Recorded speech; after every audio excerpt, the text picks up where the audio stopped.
దేవాలయాలు, ఆచారాలు, సాంప్రదాయాల వెనుక దాగున్న మర్మాన్ని తెలియజేసేదే మర్మం. వెల్కమ్ టు మర్మం ఛానల్.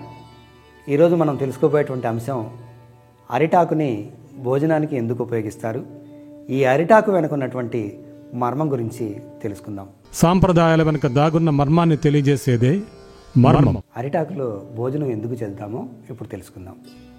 ఇప్పుడంటే మనం ప్లాస్టిక్, స్టీలు, పింగాణి, పేపర్ ప్లేట్లలో భోజనం చేస్తున్నాం. కానీ ఒకప్పుడైతే మన పూర్వీకులు అరిటాకులోనే భోజనం చేసేవారు. అందుకు కారణం లేకపోలేదు. అరిటాకులో భోజనం చేయటం వల్ల దాంతో మనకు ఆరోగ్యపరంగా ఎన్నో ప్రయోజనాలు ఉన్నాయి. అందుకే ఇప్పటికీ కొందరు అరిటాకుల్లో భోజనం చేస్తూ ఉంటారు.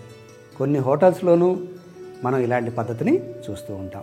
ఈ క్రమంలో అరిటాకులో భోజనం చేయటం వల్ల కలిగేటువంటి ప్రయోజనాలేంటో ఇప్పుడు తెలుసుకుందాం.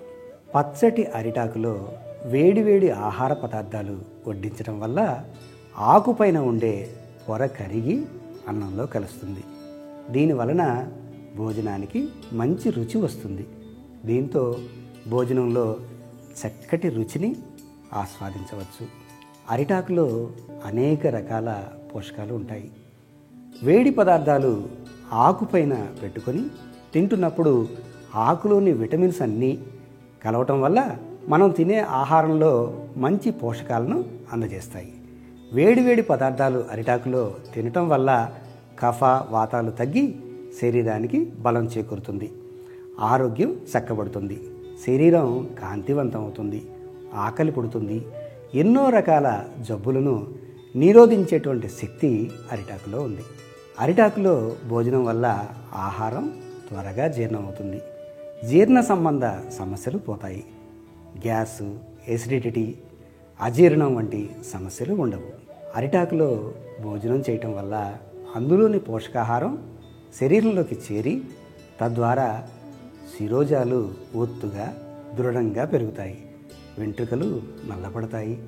తెల్లని జుట్టు ఉన్నవారు అరిటాకులో భోజనం చేస్తుంటే వారి జుట్టు క్రమంగా నల్లబడుతుంది. అరిటాకులో భోజనం పెట్టేటప్పుడు ఒకవేళ విషాహారం పెడితే అరిటాకు నల్లగా మారిపోతుంది. అన్నంలో విషం ఉందని బహిర్గతం అవుతుంది. అరిటాకులో పాలిఫినాల్స్ ఉంటాయి. ఇవి ఎక్కువగా యాంటీ ఆక్సిడెంట్ను కలిగి ఉంటాయి. వీటిపై వేడివేడి పదార్థాలు వడ్డిస్తే ఇవి కూడా భోజనంతో కలిసిపోతాయి. దీనివల్ల శరీరానికి పోషకాలు అందుతాయి. దీంతో రోగనిరోధక శక్తి పెరుగుతుంది. ఏదైనా పదార్థంలో ఉప్పు ఎక్కువైతే దాన్ని తినలేం, పారేస్తాం. అయితే అరిటాకు వల్ల అలా పారేయాల్సినటువంటి అవసరం లేదు. ఎందుకంటే ఆ పదార్థం ఉన్న పాత్ర మూతను తీసి దాని స్థానంలో అరిటాకును పెట్టి కొంతసేపు మళ్ళీ ఉడికించాలి. దీంతో ఉప్పంతా పోయి ఆహారం రుచిగా మారుతుంది. అరటి పండ్లలోనే కాదు, అరటి ఆకులో కూడా పొటాషియం సమృద్ధిగా ఉంటుంది. ఈ క్రమంలో అరిటాకులో భోజనం చేయటం వల్ల పొటాషియం అంది తద్వారా గుండె సంబంధ సమస్యలు రావు. గుండె ఆరోగ్యంగా ఉంటుంది. రక్త సరఫరా మెరుగుపడుతుంది.